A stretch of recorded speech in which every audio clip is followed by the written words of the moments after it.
તો આજે સપ્તાહનો પહેલો દિવસ અને જે પ્રકારે ક્રૂડની અંદર આજે આપણને ઉછાળો આવતો જોવા મળ્યો એની અસર સીધી આજે આપણા બજાર પર આવી. જો કે આજના દિવસમાં થોડીક નીચલા સ્તરેથી રિકવરી પણ આવી છે. જે પ્રકારે ક્રૂડ વધીને આપણને ઓલમોસ્ટ $119 હાઈ બનાવતા જોવા મળ્યું ત્યારે બજારની પણ શરૂઆત આજે ઘટાડા સાથે થઈ હતી.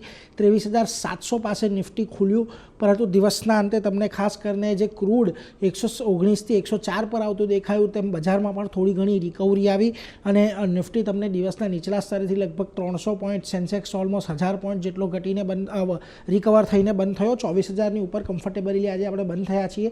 ખાસ કરીને નિફ્ટી બેંકની વાત કરી લઈએ, અહીંયા પણ આજે તમને 55,300 સુધીના એક લેવલ જોવા મળ્યા. દિવસના નીચલા સ્તરેથી 700 પોઈન્ટ જેટલો રિકવર થઈને બંધ થયો છે, પરંતુ તે છતાં એક 3%નો બહુ મોટો ઘટાડો તમને અહીંયા આવતો જોવા મળ્યો. મિડ કેપ અને small cap, mid cap almost 900 અને સ્મોલ કેપ ઓલમોસ્ટ 300 પોઈન્ટ નીચલા સ્તરેથી રિકવર થઈને બંધ થયો છે, પરંતુ તે છતાં બંનેમાં એક મોટો ઘટાડો 2 અને 2.25% આપણને જોવા મળ્યો. સેક્ટરની ખાસ કરીને વાત કરી લો, આજના દિવસે તમને ઓટોની અંદર, પીએસયુ બેંકની અંદર એક મોટી વેચવાલી જોવા મળી.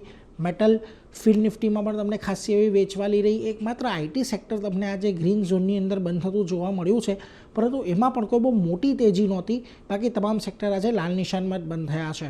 આવો નિફ્ટીના ઘટનારા કાઉન્ટર્સ પર આજના દિવસે તો ખાસ કરીને તમને અહીંયા ટાટા મોટર્સ, આઈશર મોટર્સ, મારુતિ, આ તમામે તમામ જે ઓટો સ્ટોક્સ છે એ ઘટતા દેખાયા. વચ્ચે અલ્ટ્રાટેક સિમેન્ટ એક હતો કે જેમાં પણ 5%નો ઘટાડો આજે આવ્યો.